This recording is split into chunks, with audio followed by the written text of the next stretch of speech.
सभी वाहन चालकों से निवेदन है, कृपया यातायात के नियमों का पालन करें। व्हीलर चालक हेलमेट जरूर पहने।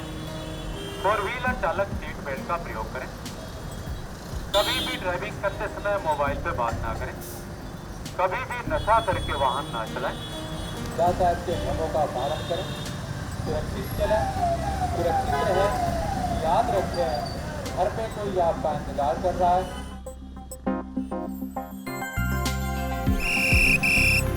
मैं डॉक्टर कृष्णा यादव एक आयुर्वेदिक डॉक्टर हूं और मैं पिछले 11 सालों से रोड पे ट्रैफिक को चलाने का कार्य करता हूं। स्टार्टिंग मेरी स्टार्टिंग करने का कारण ये रहा कि 29 अक्टूबर 2011 को रास्ते में जाते समय एम्बुलेंस जाम में फंसी हुई थी और वो 1 घंटा से ऊपर वहाँ फंसी रही। 1 घंटे के बाद जाके एम्बुलेंस पास करी और वो उस समय भी लग रहा था कि शायद ये पेशेंट नहीं बचेगा, लेकिन नेक्स्ट डे जब हमने पेपर पढ़ा तो सुबह उसमें आया कि ट्रैफिक में फंसने के कारण एम्बुलेंस में पेशेंट की मृत्यु। तो इससे हमें बहुत बड़ा झटका लगा, हमें बड़ा सदमा लगा इससे, और हमने तभी ठान लिया कि मैं अभी तत्काल इसी वक्त से ट्रैफिक का संचालन शुरू करूंगा ताकि कम से कम एक चौराहे पे तो जाम नहीं लगेगा। एक बारी एक लेडीज़ थी जिनको मैं लगातार जो है 3-4 दिन लगातार मैं उनको मतलब कह चुका था कि मैम आप सीट बेल्ट लगाएं। कार से आती थी वो। अब एक दिन वो मैंने जब रोका तो उनका कमेंट था कि आप क्या हमें महिला देख करके रोक रहे हैं, कि आपकी नीयत ठीक नहीं है, कि आपकी सोच ठीक नहीं है, आप ऐसा क्यों करते हैं कि मेरे को ही रोकते हैं। लेकिन फिर भी मैंने उनका माइंड नहीं किया। मैंने कहा कि मैम, हाथ जोड़ करके मैं उनसे रिक्वेस्ट किया कि मैम ये हमारी ऐसी कोई मंशा नहीं है और हमारा मेन जो कर्तव्य ये है कि आप सीट बेल्ट लगाएं, और सीट बेल्ट लगाएंगी तो आपकी जान बचेगी, और आपकी जान बचेगी, समाज का भला होगा, आपके साथ साथ में आपका पूरा परिवार बिखर सकता है अगर आपके साथ कोई दुर्घटना हो सकती है तो इसलिए जो है आप हमारी बातों को अन्यथा ना लें, आप पॉजिटिव रिएक्शन करें और आप सीट बेल्ट ज़रूर लगाएं। बाद में मान गई और वो फिर आगे से वो जब भी आती थी तो सैल्यूट करके जाती थी। उनके उस बात का समझ में आ गया कि हम कोई गलत नहीं कर रहे, हम उनके भले के लिए कर रहे थे। जैसे मैंने किसी को भी कहा कि आप सीट बेल्ट लगा लीजिए तो वो शुरू कर देते थे, चल चल चल कोई बात नहीं, तेरे को क्या फ़र्क पड़ रहा, हम लगाएं या नहीं लगाएं। कई बार सीट बेल्ट नहीं लगाया है कोई तो उसको हम बोलते थे तो वो लोग भी अपने उसमें उसी भाषा में जवाब देते थे, और कई लोग हमें सैल्यूट भी करते थे, कई लोग अच्छा रिगार्ड करते थे।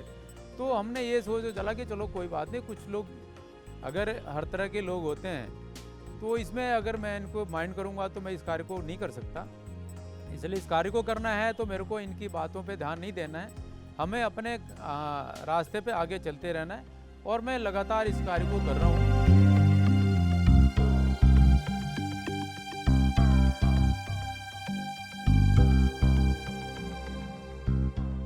एक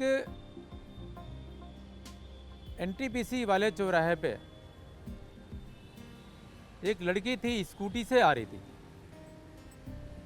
और एक लड़का था, मेडिकल स्टोर पे कार्य करता था। वो लड़का अपना काम समाप्त करके जा रहा था और वो स्कूटी से, ये था मोटरसाइकिल से, लेकिन वो स्कूटी से इतनी स्पीड में थी कि सीधे आकर के उसके राइट पैर में मारा और उसका पैर वहाँ पर टूट गया।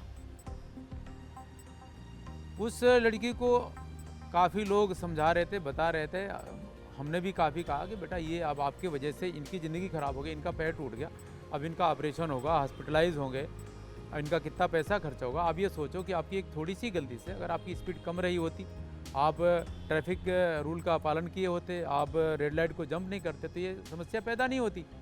तो आपकी एक छोटी सी गलती की वजह से किसी के जीवन पे आ गया। उसने उस दिन दोनों कान पकड़कर सॉरी किया और रियलाइज़ किया कि आइंदा आज के बाद मैं ऐसा कार्य नहीं करूँगी, और मैं इनको जितना भी हो सकता है इनका ट्रीटमेंट में सहयोग वो करूँगी। मेरे पापा ने यह कार्य शुरू किया था तो मेरे को इतना अच्छा नहीं लगता था, क्योंकि तब मैं छोटा था, इतनी समझ नहीं थी कि पापा क्या कर रहे हैं। तब ऐसा लगता था कि पापा रोड पे जा रहे हैं, कोई कभी मार के चला जाएगा या किसी से हाथापाई हो जाएगी। पर जैसे जैसे बड़ा हुआ तो मेरे को समझ आ गया कि पापा एक सही काम कर रहे हैं, लोगों का भला कर रहे हैं और एम्बुलेंस ताकि जाम में ना फंसे इसके लिए कार्य कर रहे हैं। तो मुझे बहुत अच्छा लगता है। एक बार पापा भी मेरे स्कूल में आए थे तो वहाँ पे पापा ने बच्चों को ट्रैफिक के रूल समझाए थे और लोगों को बताया था कि हमेशा रूल्स का पालन करना चाहिए। और वहाँ पे पापा ने स्पीच भी दी थी जिससे कि पापा का एक अच्छा इंप्रेशन पड़ा था मेरे दोस्तों पे और उससे मेरे दोस्तों ने भी पापा की बहुत प्रशंसा करी थी जिससे कि मुझे बहुत अच्छा लगा था। बहुत ज़्यादा तो नहीं कहेंगे, लेकिन निश्चित रूप से कुछ बदलाव तो ज़रूर होता है। बहुत सारे लोग ऐसे होते हैं जो काफ़ी पॉजिटिव होते हैं और बात को मानते हैं, और अगर वो गलती किए होते हैं तो सारी भी करते हैं और ये कहते आते हैं कि हम आइंदा आगे से नहीं करेंगे। और कई बार हम देखते हैं जब चौराहे पे खड़े रहते हैं तो ये लगता है कि हाँ, वास्तव में इन्होंने सुधार कर लिया है। बहुत सारे लोगों को सुधार कर लेते हैं। हेलमेट निश्चित रूप से लोग लगा के आते हैं, सीट बेल्ट भी लगाना चालू करते हैं, कहने के बाद से लगाते हैं वो। तो बहुत अधिकांश लोग मानते हैं इस बात को। कुछ लोग ऐसे हैं जो इस प्रवृत्ति के हैं कि वो नहीं मानना है, तो अब उनके लिए तो प्रयास हमारा जारी रहता है। अब वो उनकी इच्छा है।